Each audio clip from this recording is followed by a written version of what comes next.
5 teenagers step out of a van just beyond the floodlit perimeter of the Port of Antwerp. The air smells of diesel and salt. Somewhere nearby, a truck engine growls, then fades. The boys stand in a loose cluster on the edge of a service road, their breath visible in the cold November air. Most of them don't know each other. One of the older ones checks his phone. Nobody speaks. Then, without a word, they move toward the fence. This is not a movie. There are no heist film close-ups of cracked safes or tuxedoed thieves. There is only darkness, chain-link fencing, and the cold logic of desperation meeting opportunity. These teenagers, some as young as 13, are coke runners, and the port they are about to enter is one of the most heavily surveilled, security-hardened logistical landscapes on the planet. The Port of Antwerp-Bruges is enormous. It stretches across more than 11,000 hectares, an area larger than the center of Paris. In 2024 alone, more than 13 million containers passed through its terminals.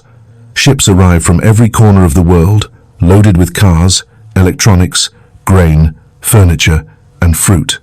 They also, hidden somewhere in that ocean of steel boxes, carry cocaine, a lot of it. Belgian customs seized 44 tons of cocaine in Antwerp's port in 2024 alone. Authorities believe that figure represents perhaps 10% of what actually moved through. The rest got out. Getting cocaine into the port is one problem. Getting it back out is another. And for the criminal organizations that control the European cocaine trade, the solution to that second problem increasingly involves children. To understand how a bag of cocaine ends up in the hands of a 15-year-old Dutch or Belgian boy standing in the dark outside a container terminal, you have to start much farther away. You have to start in a jungle. Almost all of the world's cocaine originates in 3 countries: Colombia, Bolivia, and Peru. In the remote highlands and river basins of those nations, coca leaves are harvested, processed into paste, and refined into cocaine hydrochloride. From there, the drug begins a long journey passing through multiple criminal organizations, border crossings, and transit points before it ever approaches the coast of Europe. The most powerful players in this supply chain are the major cartels: Mexico's Sinaloa cartel and the CJNG cartel, Jalisco Nueva Generación, control much of the trafficking corridor through Central America and Mexico. From there, drugs are pushed east, often towards Spain, which sits as Europe's most accessible Atlantic entry point. Colombia's Clan del Golfo operates its own direct shipping routes, dispatching cocaine from Caribbean and Pacific ports toward European destinations. Brazil's Primeiro Comando da Capital, known as the PCC, has evolved from a domestic prison gang into a major international trafficking organization with container ship infrastructure of its own. But perhaps the most surprising development in the past decade has been the rise of the Albanian mafia in Latin America. Albanian criminal networks, particularly strong in Ecuador, have built deep relationships with South American cartels, turning Ecuador into a primary cocaine export hub. From Ecuadorian ports, cocaine moves through the Panama Canal, across the Atlantic, and into the ports of northern Europe. The Balkan connection doesn't end there. Montenegro's Cavac and Scagliari crime groups maintain a strong presence in Brazil, often working alongside the PCC to ship cocaine to West Africa, typically Senegal or Gambia, where it is redistributed, repackaged, and then sent onward to Europe via the Iberian Peninsula, deliberately muddying the trail for law enforcement. The Italian 'Ndrangheta, the Calabrian mafia that controls a substantial share of European cocaine distribution, is deeply embedded in this Africa-Europe corridor. By the time a shipment of cocaine is loaded onto a container vessel in a Brazilian or Ecuadorian port, it has already changed hands 4 or 5 times. Each hand takes a cut. Each hand adds a layer of insulation between the product and the people at the top. The cocaine's journey to Europe is not straightforward. Routes shift constantly in response to law enforcement pressure, port scanning technology, and competitive dynamics between criminal groups. Concealment methods have evolved from simple hiding spots to extraordinarily sophisticated techniques. Drugs compressed and hidden inside carbon black pigment, dissolved into liquid and absorbed into clothing, sealed inside individual coffee beans, packed into the engine compartments of refrigerated containers, or suspended in industrial joint compound inside cans, indistinguishable from their legitimate counterparts. Fresh pineapples, bags of sugar, frozen vegetables, boxes of bananas. It is inside those boxes of bananas, or somewhere nearby, that the cocaine waiting for Johnny and his crew has been stashed. Johnny is 15. He grew up in the northern districts of Antwerp, in a neighborhood where money is tight and opportunity is hard to find. A few days earlier, an older guy, someone he vaguely recognized from the neighborhood, someone with good sneakers and a new phone, approached him and his friend. The pitch was simple: go to the port, find a container, get the bags, bring them out, earn thousands of euros, easy money. Nothing about this story is unusual. Across Antwerp, Rotterdam, Hamburg, and the other great container ports of Northern Europe, the same pitch is being made every day to young men just like Johnny. The criminal organizations that traffic cocaine into Europe need people who are willing to enter the port, retrieve the drugs, and bring them out again. These people are called coke runners. And the organizations have realized something useful. The best coke runners, from a purely operational perspective, are minors. Youngest I saw was 13, says Chantal Vandenbos, a Belgian defense lawyer who has represented more than 100 clients in cocaine-related cases. We see a lot of young guys, mostly between 15 and 17, just when they're still minors because it's an advantage. The advantage is legal. In Belgium, as in most European countries, minors cannot be sentenced to adult prison. A teenager caught in the port cannot face the same consequences as an adult. The criminal organizations exploit this gap deliberately and systematically. They recruit young people knowing that even if a runner is caught, the legal exposure is minimal, a few weeks or months in a juvenile facility, not years in an adult prison. What the teenagers are rarely told is everything else. The Port of Antwerp does not look like a place that is easy to break into. Its perimeter is lit, fenced, and monitored by a dense network of security cameras. Port police conduct constant patrols, both on foot and by vehicle. Belgian customs maintains a permanent presence. Thousands of port workers, crane operators, truck drivers, logistics staff, customs agents move through the facility every day and every night. In 2024, port police checked more than 10,000 individuals. They caught nearly 100 alleged coke runners. In early 2025, that number nearly doubled. The port has also invested heavily in technology. A network of 6 automated drone docking stations launches 18 surveillance flights per day across the terminal. These drones feed data into a centralized command and control facility, where staff can zoom into any corner of the port's vast infrastructure in real time. The next phase of this system involves autonomous drones, pushing data directly into an AI-assisted monitoring platform with a 3-dimensional interface, capable of analyzing port activities around the clock without human intervention. And yet cocaine keeps moving through. The reason comes down to 2 things: the sheer scale of the port and corruption.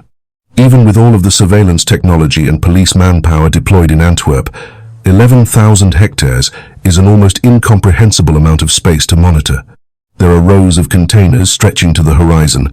There are blind spots, shadows, and narrow corridors between stacked steel boxes where a person can disappear for hours. The drones fly 18 missions a day, but the port operates 24 hours a day.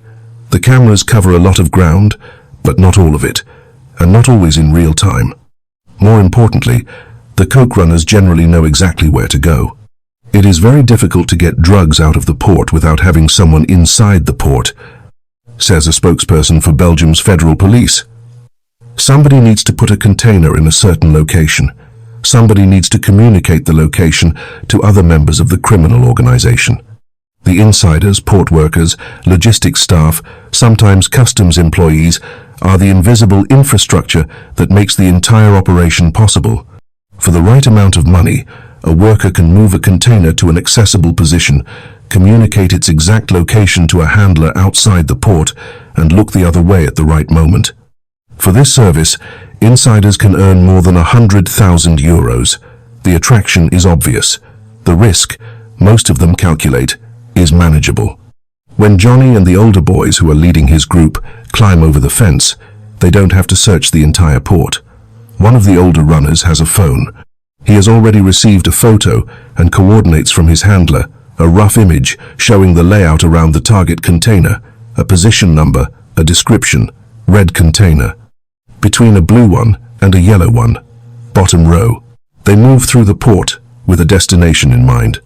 The boys move in single file through the maze of containers, staying low, keeping to the shadows. Johnny has never seen anything like this. The scale is disorienting, containers stacked 4 and 5 high in every direction, the air humming with the sound of distant machinery, the glow of floodlights painting everything in pale yellow. He has been told to stay quiet and follow the older guys. So he does. It takes longer than expected to find the container. There are wrong turns. A pause when a vehicle's headlights sweep nearby. A moment where everyone freezes against a stack of containers while footsteps pass on the other side. Then they find it. Bottom row, exactly where it was supposed to be. The doors are sealed, but the seal can be cut. Someone has the tools. The doors swing open. Inside, crates of bananas. And tucked behind them, exactly where they were supposed to be, several bags. Heavy, dense, each one worth a fortune by the time it reaches the streets of a European city. The boys don't know the street value. They aren't thinking about that. Johnny hefts a bag onto his shoulder and feels the strap bite into his neck. He thinks about money. He thinks about a new phone. Maybe a car eventually. He thinks about how easy this was. Then one of the older boys hisses a warning. Someone has seen them. Port police. The group scatters. 2 runners bolt in one direction. A third sprints the wrong way, away from the fence line, toward the water. Johnny and his friend just stand there. The adrenaline turns to ice. They have nowhere to go. They are caught. The interrogation room is not what Johnny imagined. It is small and fluorescent lit, and there is no one there who knows him. No parent, no teacher, no one from his neighborhood. Just a lawyer, because in Belgium, a minor cannot be questioned by police without legal representation present. Chantal Vandenbos arrives at these moments regularly. She walks in to find frightened teenagers, overwhelmed and in shock, often with no real understanding of what they were actually involved in or what comes next. The first person they see is not their mother or their father or nobody they know, she says. It's just me. Because I'm going to be there with them, in order to help them, because as a minor, they can't be interrogated by the police without the presence of a lawyer. Her advice to her young clients is consistent. Say nothing.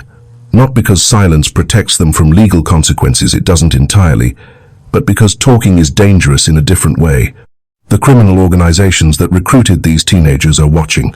Everything that ends up in a police file can be accessed by defense attorneys, which means it can leak. A teenager who names his recruiter, who describes who handed him the phone or drove the van, is a teenager who has become a liability. I suggest them to keep silent, Vandenbos says. It's in the file. Everyone can read it. It's much too dangerous. Even silent, Johnny faces consequences. Juvenile court will convene the next day. A judge will decide whether he should be held in a juvenile detention facility. That detention can last weeks or months. It is not adult prison, but it is not nothing. For adults caught in the same situation, the stakes are higher still. In February 2025, 3 Dutchmen were arrested in the Port of Antwerp after being found with the standard toolkit of a coke runner, cutting equipment, gloves, navigation materials but no cocaine on them, no drugs, but enough evidence of intent. They faced sentences exceeding 3 years in prison. Belgian authorities have taken the position that the law must be applied aggressively enough to function as a deterrent, not merely a cost of doing business. But deterrence only works on people who are weighing the risks against the rewards. And for many of the teenagers being recruited into these operations, the weighing never happens because nobody tells them what the full picture looks like. They are told about the money. They are not told about the violence. Over the past several years, Antwerp has experienced an explosion of drug-related violence that has shaken the city and alarmed Belgian society. Car bombings, drive-by shootings, kidnappings. The use of torture against people suspected of skimming product or cooperating with police. Criminal factions have fought bloody territorial battles in the streets of residential neighborhoods. A Belgian judge, in an anonymous letter that circulated widely, expressed concern that Belgium was drifting toward becoming a narco-state, that the wealth and violence of the cocaine trade had begun to corrode institutions, intimidate officials, and distort the fabric of civil life. This is the world the coke runners are being absorbed into, not a glamorous criminal underworld, but a brutal and paranoid one, where the people giving orders are thousands of kilometers away and the people on the ground are entirely expendable. Once you do something for a criminal organization and you get money, Vandenbos says, it's very difficult to say no next time. The criminal groups are not looking for loyalty, they are looking for utility. A teenager who has done one job, knows the route, knows the layout, has demonstrated that he can function under pressure. He is useful, and if he wants to stop being useful, the organization has ways of making that difficult. Threats, debt, implicit and explicit pressure. Family members can be named. The message is clear. You don't simply decide you're done. They don't realize it, but once you're in that world, it's not that easy to get out of it, Vandenbos says. The organization wants to know, did they talk? What did they say? What were they doing? Of course, the organization wants to know whether they talked to the police, what they said, and what they were doing. And a lot of people don't know that. They don't realize it until it's too late. While the runners are the visible face of the operation, the teenagers caught on cameras, arrested at the fence line, processed through juvenile courts. The actual architecture of the network runs much deeper and much higher. Belgian law enforcement is under no illusion that catching teenagers in the port disrupts the cocaine trade in any meaningful way. The runners are, in the words of investigators, the bottom of the food chain. Catching them is operationally necessary, but strategically insufficient. These boys are the bottom of the food chain, the federal police spokesperson acknowledges. Catching them won't get you anywhere near the higher-ups or the cartel bosses. They don't usually reside in Belgium. The investigations that actually damage criminal networks are the longer, slower ones, intelligence-led operations that trace the supply chain upward, identify the insiders who move containers, map the communication networks that coordinate smuggling operations, and eventually reach the financiers and organizers who sit at the center of these enterprises. One pivotal breakthrough came in 2021 when international law enforcement agencies cracked Sky ECC, an encrypted messaging platform that had been widely used by criminal organizations across Europe. The takedown yielded hundreds of millions of messages. Belgian prosecutors spent years working through the intelligence. In 2024, a mass drug trafficking trial concluded with more than 100 convictions. In the same year, Osama Attar, described as a cocaine kingpin connected to the so-called Mokro Mafia, a Dutch-Moroccan organized crime network with deep roots in both the Netherlands and Belgium, received a 20-year prison sentence. He had been linked to a 2021 shipment of 11 tons of cocaine intercepted in Antwerp. The scale of that single seizure gives some indication of the volumes being moved through the port. At the time of writing, the trial of Floor Bressers is ongoing. He is accused of leading a network responsible for shipping massive quantities of cocaine from South America to Europe, allegedly netting around 230 million euros from just 10 shipments. 10 shipments. The arithmetic of the cocaine trade, when expressed in those terms, is staggering. The criminal organizations that traffic cocaine have always adapted. It is one of the defining characteristics of successful criminal enterprise, the capacity to absorb pressure, shift methods, and continue operating. The introduction of drones, AI monitoring, increased patrols, and tougher sentencing guidelines has produced a response, not a surrender. One of the more unsettling recent innovations is the so-called Trojan container. In this method, runners hide inside a shipping container on the mainland before it is loaded onto a ship or moved into the port. Once inside the port's secure perimeter, they wait sometimes for days until they receive a signal that a cocaine shipment has arrived. Then they emerge, locate the container, remove or repackage the drugs, and attempt to exit. The container hides them during entry. The same infrastructure that makes the port impenetrable from the outside becomes the mechanism of concealment. The evolution of tactics is relentless. For every new security measure, there is a workaround in development. For every insider arrested, there is another port worker being approached. The criminal organizations have resources, patience, and a fundamental structural advantage. They only need to succeed some of the time. Law enforcement needs to succeed almost all of the time. The economics are not favorable. We try to manage it, the federal police spokesperson says. We try to seize as much as possible, not only by coincidence, by scanning goods, but also by information that comes from inside the organizations and from intelligence all over the world. We also know we won't be able to eliminate drug trafficking to Europe. As long as there's a lot of money to earn with drug trafficking, criminal organizations will try to do it and try to bring the drugs into Europe. The story of Johnny ends in a juvenile courtroom, not a prison, but not clean either. He is processed. He is questioned, at least to the degree the law allows. He faces consequences, restriction of freedom, mandatory programs, a record that follows him. And somewhere outside the court building, the criminal organization that recruited him is already moving on.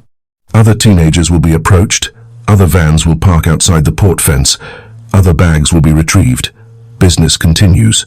What distinguishes this moment in the cocaine trade from previous eras is not the scale of it. Europe has been flooded with cocaine for decades, but the visibility of its human cost.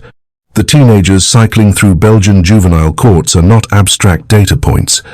They are children from recognizable neighborhoods, recruited through social networks, drawn in by the logic of money in a world where money is hard to come by. Chantal Vandenbos has watched this cycle for years. She has seen clients who were caught young, who did time in juvenile detention, who came out changed, who went back to school, who found a way out. She has also seen the ones who didn't. Many times, I have the assumption that they really don't realize what's going on and what they have to expect. What is going to happen to them, she says. You didn't realize it. You didn't think about it in advance. You're just thinking about the money you're going to get. You don't think about the danger afterwards. Some of her former clients, she says, come back to see her later. They are grateful. They say being caught changed their lives. They went back to school. They got a degree. They look back at that night at the port and understand, with the distance of years, exactly what they were stepping into and what it would have cost them. Others come back differently. More charges, more time, more entanglement. Every youngster we try to help, or every youngster we can help, it's one life or an environment that we're going to save, she says. If I can change a little bit of their life, if I can just put one domino stone, that can make a huge difference. And even if it doesn't work, it's a never-ending story. But we have to invest in it. These are our youngsters. They are the future. The port hums on through the night, oblivious to all of it. Containers are unloaded. Trucks roll through gates. Drones make their rounds in the dark. The cocaine, most of it, keeps moving.